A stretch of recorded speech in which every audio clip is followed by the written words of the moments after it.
In this video, you'll learn the easiest way to override or configure a system service on Ubuntu.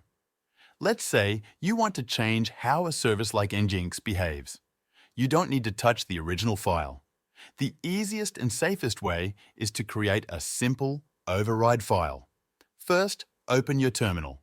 Now type this: sudo systemctl edit nginx. This opens a small file in a text editor. It's blank by default. Let's say you want nginx to restart if it ever crashes. In the file, type service restart =, on failure.